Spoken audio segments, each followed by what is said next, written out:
ফেসবুকে ইনকামের উদ্দেশ্যে রেগুলার ভিডিও আপলোড করার পর কিছুদিন পর যদি শুনেন আপনি সেই ফেসবুক আইডি অথবা পেজ থেকে 1 টাকাও ইনকাম করতে পারবেন না, তো তখন আপনার কি অবস্থা হবে?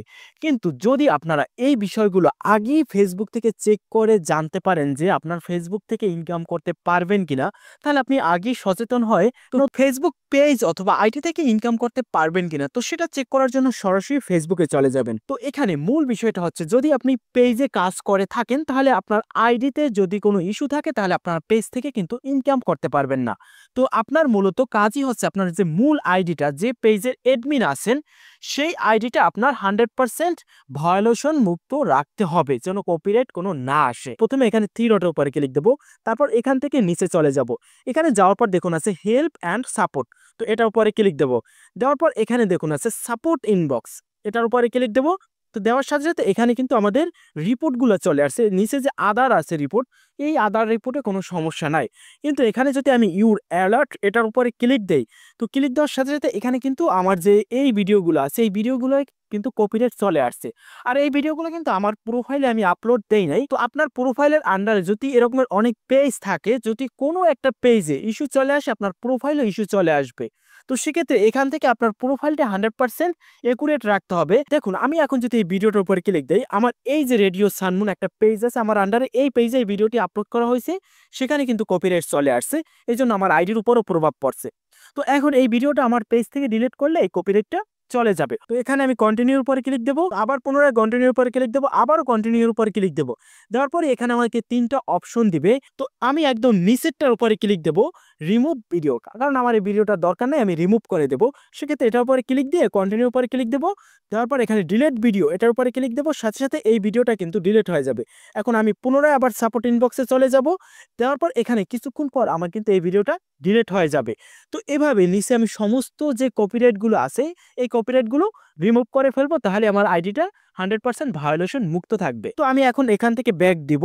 তো ব্যাক দেওয়ার পর এখানে দেখুন আছে রিপোর্ট অ্যাবাউট আদার্স, তো এটার উপরে ক্লিক দেবো। দেওয়ার সাথে সাথে এখানে কিন্তু অনেক রিপোর্ট চলে আসছে।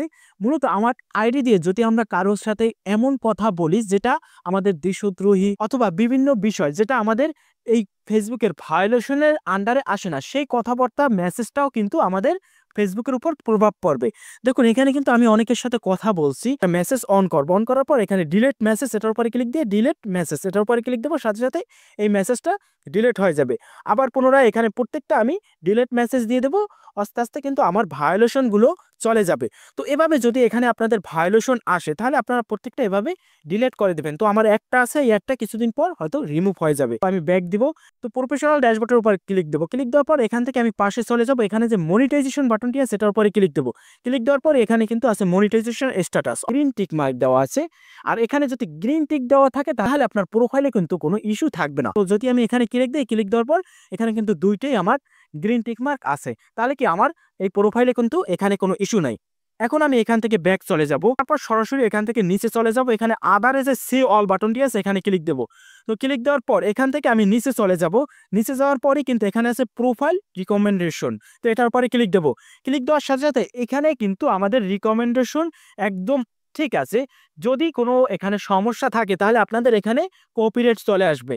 তো এখানে আমার কোনো সমস্যা নাই, এই জন্য এভাবে আসছে। অবশ্যই আপনাদের এখানে প্রোফাইল রিকমেন্ডেশন এটা সঠিক থাকতে হবে, নাহলে কিন্তু আপনার যে ভিডিওগুলো সেই ভিডিওগুলো কিন্তু ভালো ভিউ হবে না। তো এখন যদি আমি প্রোফাইল স্ট্যাটাসের উপরে ক্লিক দিই, ক্লিক দেওয়ার সাথে সাথে দেখুন এখানে কিন্তু আমার গ্রিন টিক মার্ক আছে, মানে আমার প্রোফাইলে কোনো সমস্যা নাই দেখা যাচ্ছে। তো আপনারা আপনাদের প্রোফাইলটা সপ্তাহে অন্তপক্ষে একবার এই বিষয়গুলো চেক করবেন। যদি কোনো সমস্যা থাকে সেগুলো আপনারা রিমুভ করার চেষ্টা করবেন। যদি এইগুলো রিমুভ না করেন এবং আপনারা যদি খেয়াল না করেন তাহলে পরবর্তীতে আপনার কোনো পেজে মনিটাইজেশন পেতে হলে এইগুলো কিন্তু আপনার বড় ধরনের একটা ইস্যু হয়ে দাঁড়াবে। তো আজকে ভিডিওটা এই পর্যন্তই। যদি এই বিষয়ে আপনাদের কোনো প্রশ্ন থাকে সরাসরি আমার ফেসবুক পেজে মেসেজ দিতে পারেন এবং অবশ্যই আমার ফেসবুক পেজটি ফলো করে আমাদের সাথেই থাকবেন।